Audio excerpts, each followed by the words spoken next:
महाकुंभ का सबसे पवित्र दिन मौनी अमावस्या। लाखों श्रद्धालु गंगा स्नान के लिए उमड़े थे। रात घनी और रहस्यमयी थी और गंगा का जल चांदनी के बिना और भी काला लग रहा था। लेकिन इस बार सिर्फ श्रद्धालु ही नहीं आए थे, कुछ अनदेखी आंखें भी भीड़ में घूम रही थीं। रात होते ही अजीब घटनाएं होने लगी। कुछ लोग गंगा में उतरते और फिर कभी बाहर नहीं आते।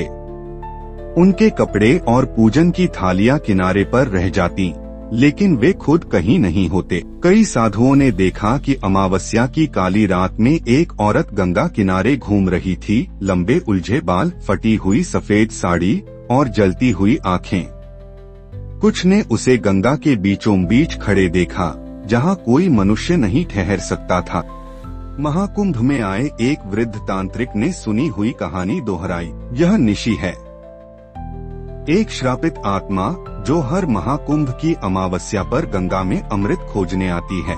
उन्होंने बताया कि हजारों साल पहले जब समुद्र मंथन हुआ था, एक साध्वी ने कठिन तपस्या करके अमृत मांगा था, परंतु वह समय से पहले ही गंगा में डूब गई। देवताओं ने उसकी परीक्षा ली थी और असफल होने पर उसे अमावस्या की छाया में भटकने का श्राप दिया गया।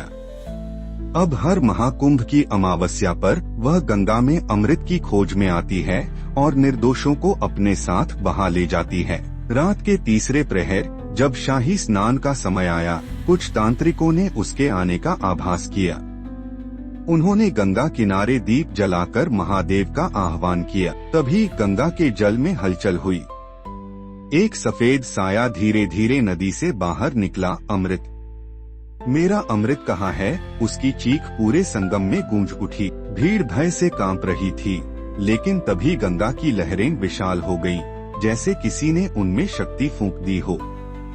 एक दिव्य आवाज आई, जो सच्चे मन से गंगा स्नान करेगा, उसे कोई बाधा नहीं छू सकेगी। अगले ही क्षण गंगा की एक विशाल लहर उठी और उस चुड़ैल को निगल गई।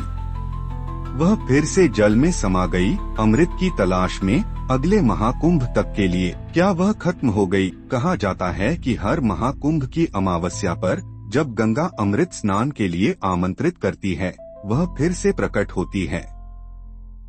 लेकिन जो श्रद्धा और भक्ति से गंगा में डुबकी लगाते हैं, उन्हें वह छू भी नहीं सकती। ऐसी और कहानियों के लिए सब्सक्राइब करें हिंदी आंटी को।